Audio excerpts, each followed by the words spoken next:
Welcome to Coping with Ghosting, the podcast that provides hope, healing, and understanding for anyone who's been ghosted, betrayed, or left behind. I'm your host, Greta, and today's episode is all about how to end dating and romantic relationships with dignity. This is the opposite of ghosting, and I'm so excited to be joined by two incredible guests. Dr. April Brown and Kanya Ford, also known as Coach K, both hosts of the Bringing Intimacy Back podcast.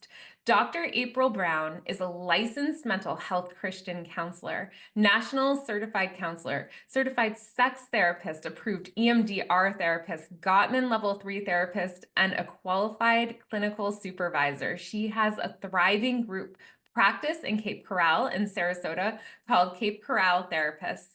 Furthermore, she offers couples intimacy retreats through her business called Vacation Counseling. She provides a free podcast called Bringing Intimacy Back, which I was on, and she has released her 7 ebooks on improving intimacy. I'm just so impressed. Lastly, she has created personal intimacy and partner intimacy assessments and resources to help individuals and couples with all aspects of intimacy. Thus, she is known as the Doctor of Intimacy. Kanya Ford, best known as Coach K, is the owner of Love and Intimacy 101 LLC, a life, love, and intimacy coaching practice based out of Richmond, Virginia. Coach K earned an MS in Human Resources Management and is a certified clinical sexologist and master sexologist. Additionally, Coach K is a business coach and mentor through her company, Business Solutions LLC. She enjoys supporting new and budding businesses with building firm business foundations. Thank you both so much for being here. It is so wonderful to have you with me today. Oh, well, thank you for having us. Absolutely.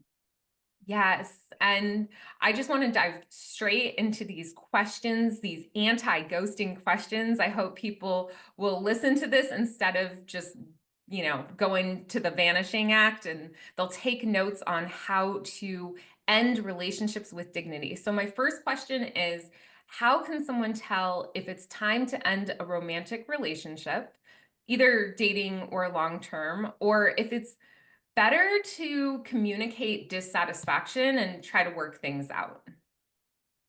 I'll jump in. To me, you would know when it's time to end that relationship when you're living your life as like an abused person, but you're really not getting abused. So you always feel like there's just pressure on you when you're out in public. If you're able to speak freely, be yourself. When you're at home, you just feel like I'm just here.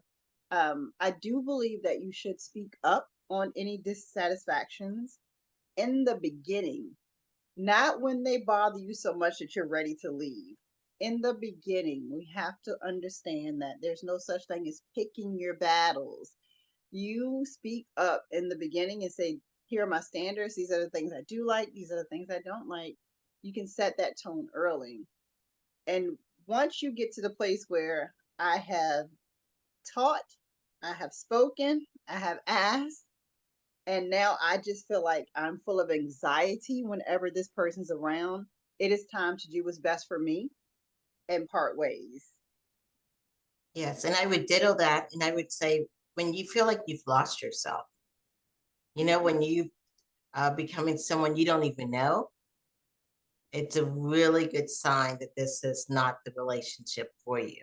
When you also are in love with their potential and not for who that person is right then and there. I think that's also just a great sign.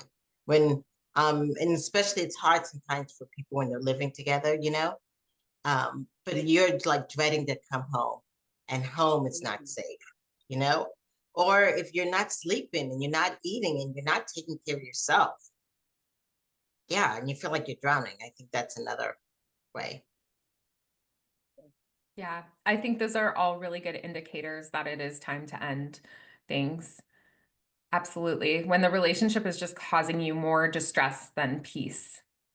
Mhm. Yeah. Yeah.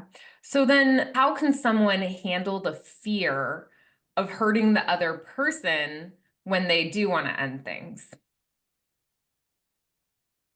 Now that's a good one because I think Mhm. that most people stay too long because of that. Um, the, the hardest thing to recognize is we would rather hurt ourselves and continue to hurt ourselves over and over because we can take it versus just being honest with the other person on the thought that it might hurt their feelings.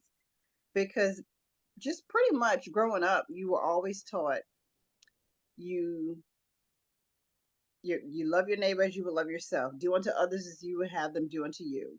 It's always about the other person first and all the things that you've ever were taught. Be nice to people, be kind, but we don't do that to ourselves. We're not kind to ourselves. We don't do unto ourselves as we would have people do unto us. We don't love ourselves more than our neighbor. We're not okay with putting our mask on first on the airplane. That's still oh wow, well, can I help so and so? So it's that fear will always be there. But if we realize that if I say, hey, I don't like you anymore, and they're still standing up breathing, they didn't die. So that's if we think more like if I say this thing, will they pass away? The answer is no. You may feel like you're that important that if you walk away, they can no longer function. I would say for that, get over yourself. It's okay. Walk away because for all you know, you're giving this person a huge relief. Like, oh, I thought you'd never say it. We don't belong together. Right. And just what Coach K was saying, That's that's so what I was thinking is you're setting them free. And sometimes that is a really good thing because maybe they're struggling too, and so you're setting a boundary and saying, hey, this is not going to work out. It's been um, good, you say with the good things that have happened and you thank them, but then it's like, this is not it. It's an act of courage to do that. It can be really scary. Hmm. Oh yeah. Yeah, but it's necessary because if not, then you go years and years and years. And if you're just staying together, especially when people have children, they think, I'm just going to stay together because we have children or stepkids or whatever the case may be. But that's actually doing more damage because the kids are watching and they're thinking this is what a relationship is.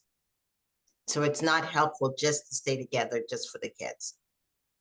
1000%. I even did a whole video on that. Leave, the kids will be okay. It's you're you're doing more damage to these children because then when they realize they're unhappy, oh, they're unhappy because of me. Hmm. Mom stayed because of me.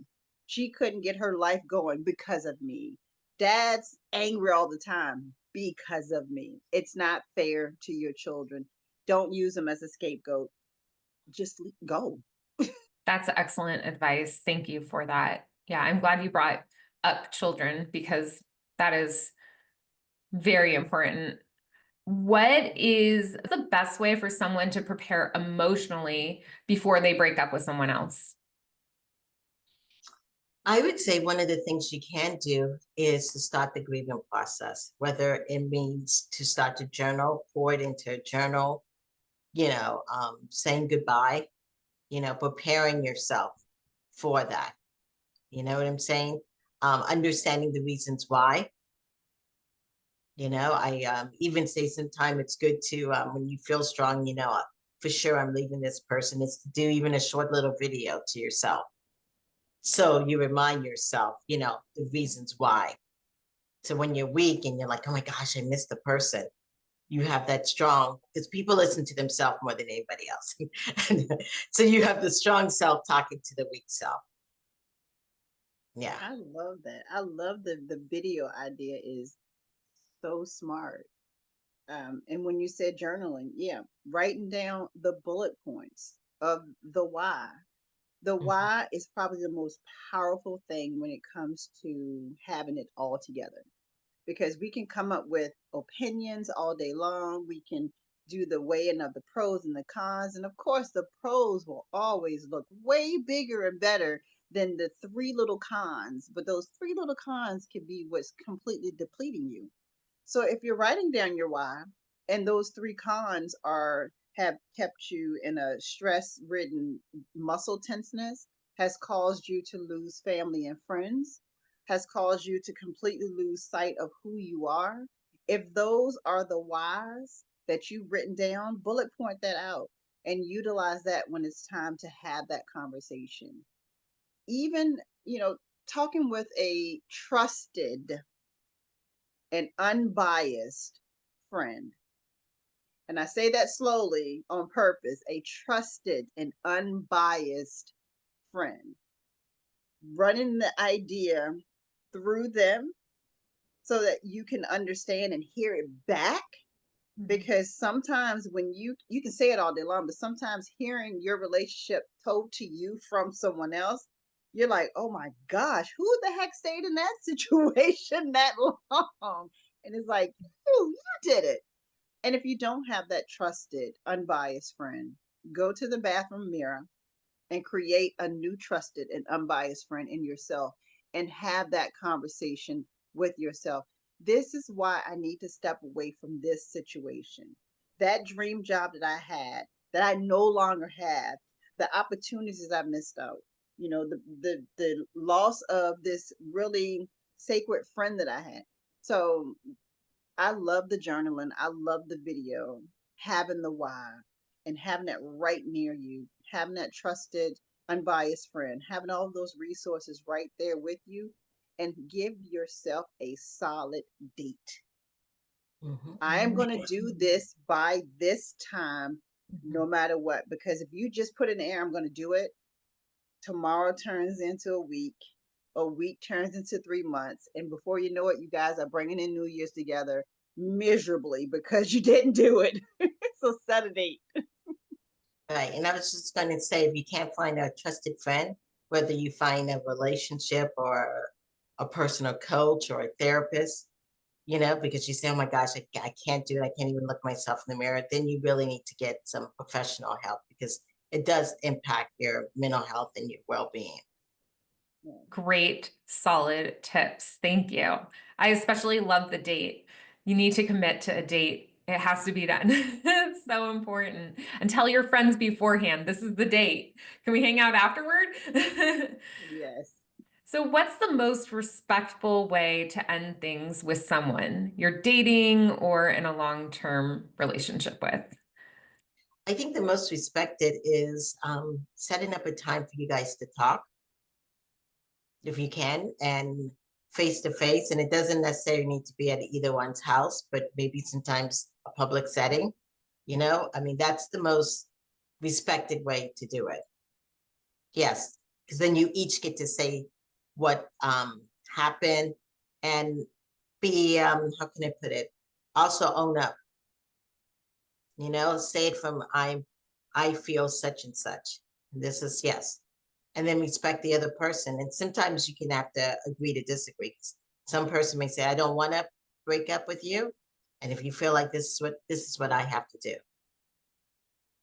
Yeah, that's it. And that listening part, being clear on the very front end to the very end is very respectful.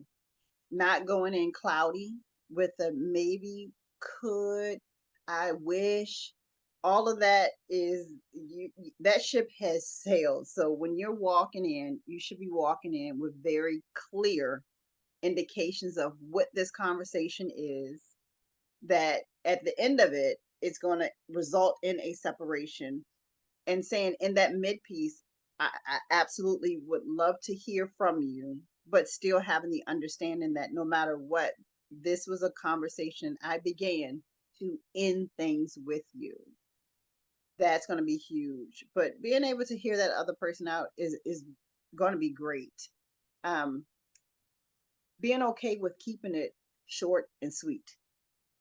There's no reason to draw anything out. If you're meeting in that public place, at the park, even if it's at a restaurant, don't order food. You can get you a water or a drink to drink and then that's it. Sit out on the if they have a patio part, sit out in the open, but walk in clear. Be okay with it being short and sweet. In fact, schedule you something right afterwards. That way you have a hard stop. I'm meeting with you today. I do have to meet with such and such. The contractors will be there at this time, so I have a hard stop at this time. The purpose of this conversation is X, Y, and Z, and then you can go from there. Set your timer. Make sure that there's something that will alert you when it's time for you to end that conversation. And no matter what's open, end it right there. And if, That's so smart. yeah, I I was just love gonna that. say, if you forget what you came in there for, have notes. Yeah, so look at your phone and have notes. Yeah, definitely. Mhm. Yeah. And then when this is all over, should they agree to stay in contact or is it best to go no contact?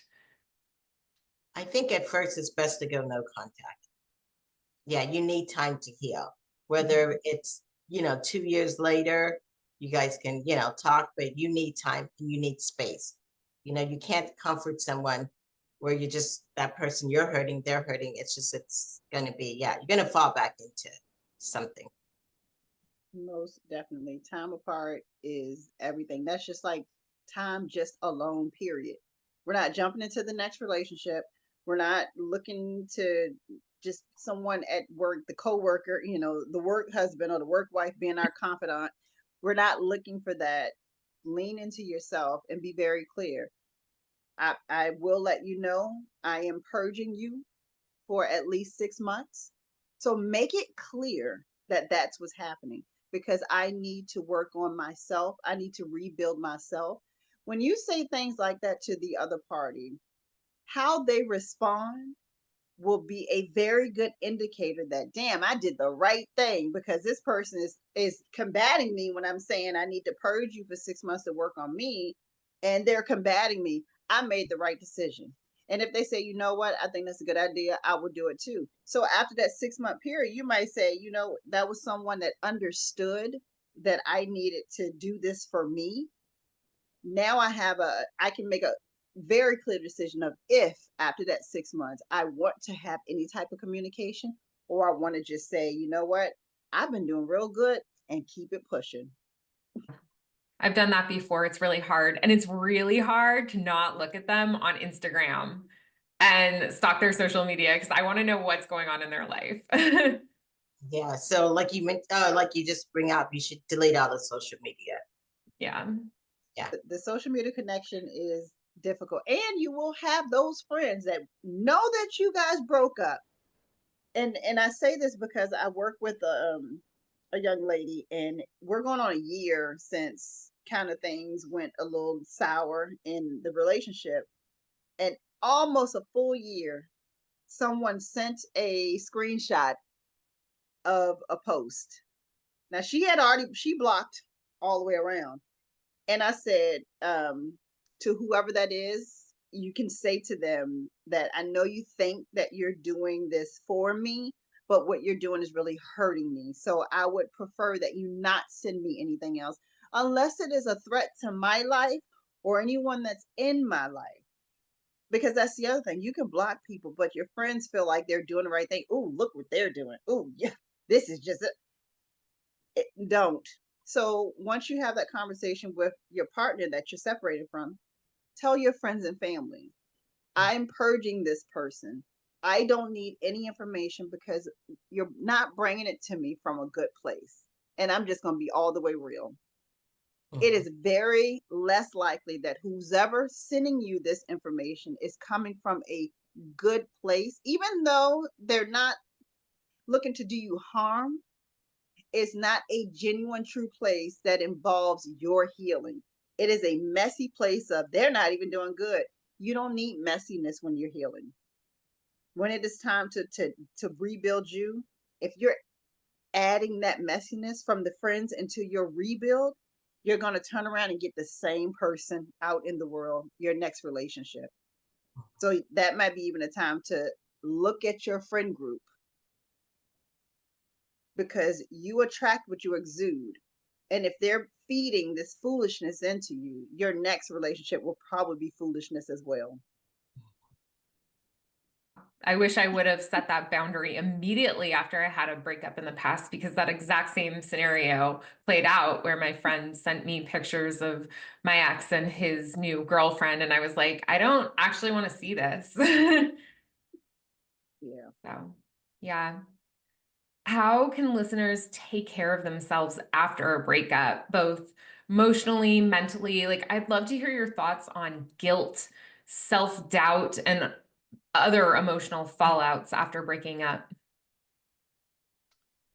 I think part of it is going back to your purpose, you know, um, and journaling out all that negativity, but also learning how to build yourself up,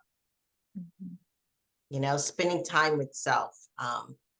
If you have any spiritual background, spending time in nature or, with loved ones. And then also really kind of looking at your relationships and seeing if there's any kind of patterns really helps.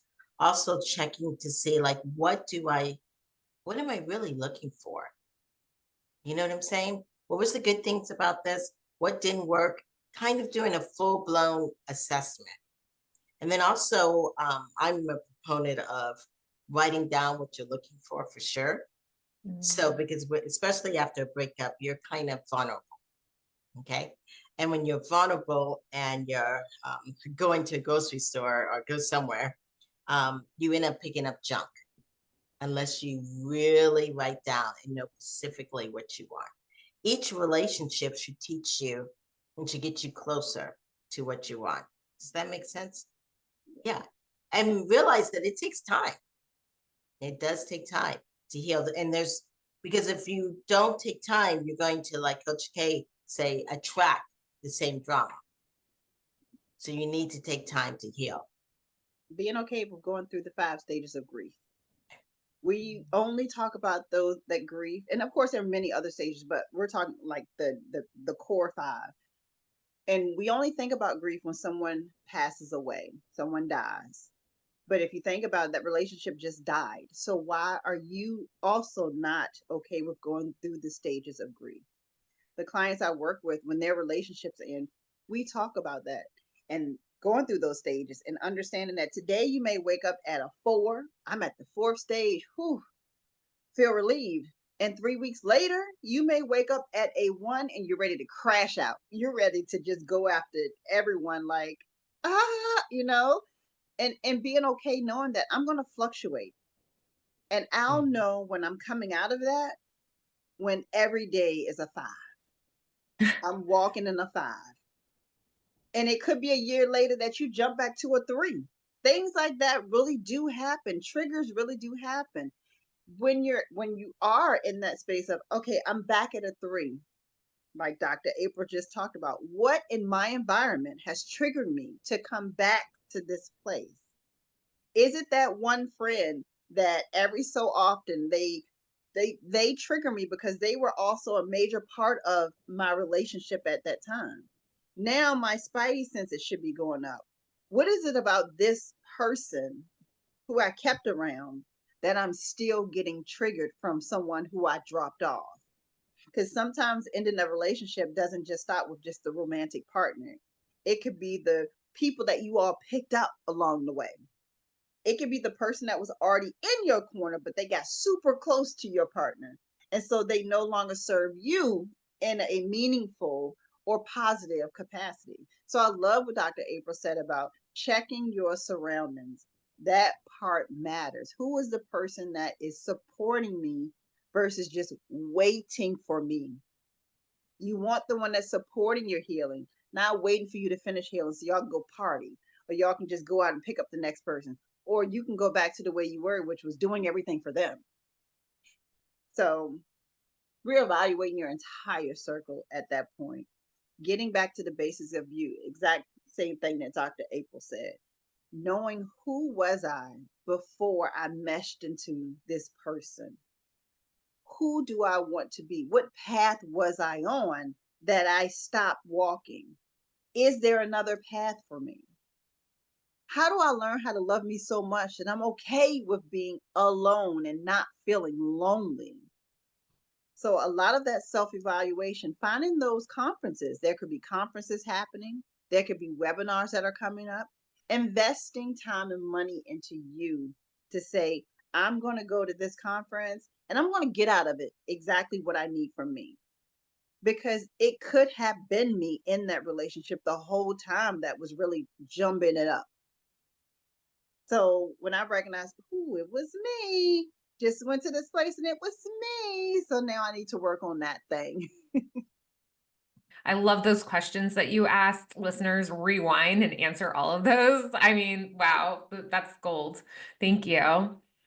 Well, is there anything else you'd like to share with the listeners about ending relationships, breakups, or even ghosting? You will get through it. I mean, it's happened to all of us.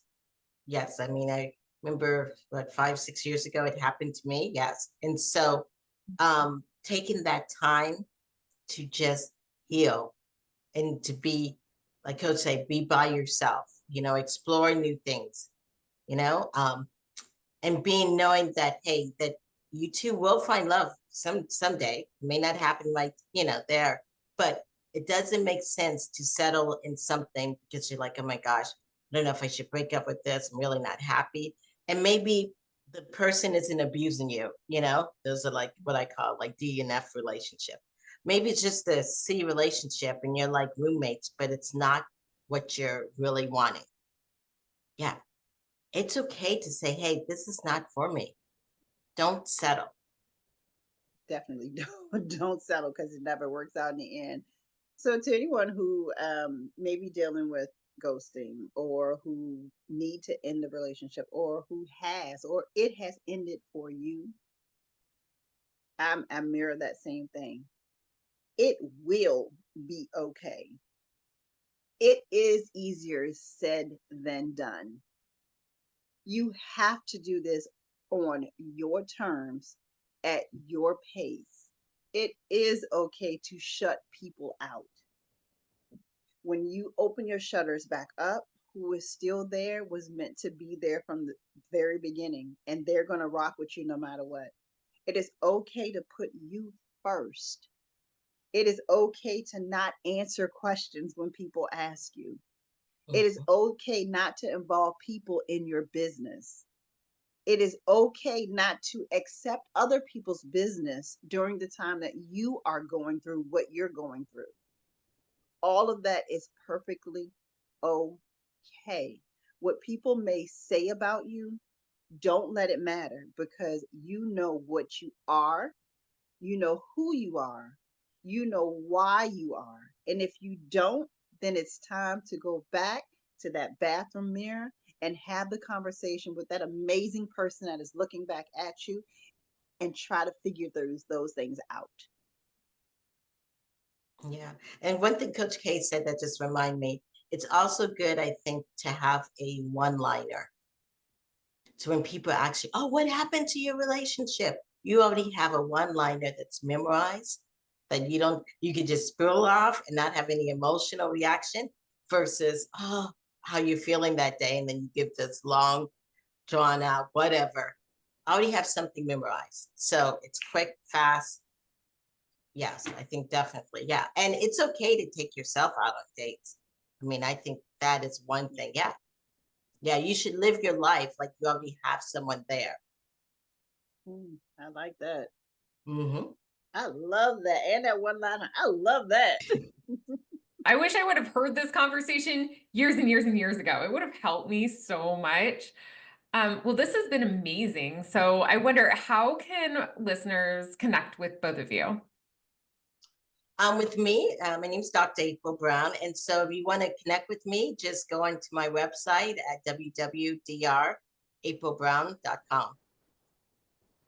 Perfect. And to connect with me, I'm Kanya, aka Coach K. I am on all social media platforms, literally all of them. If you look under Coach K 101, COACHKAY 101, or you can just go to the website Love and Intimacy 101. And it's 101 because we all need to get back to the basics. Love that. Thank you both for joining me today. This has been great. Thank you for having us. Thank you for having us. Yes.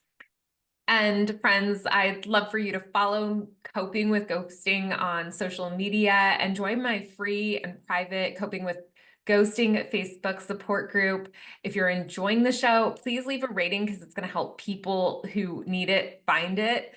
And finally, remember, when you're ghosted, you have more time to connect with yourself and people who have stellar communication skills. You deserve the best.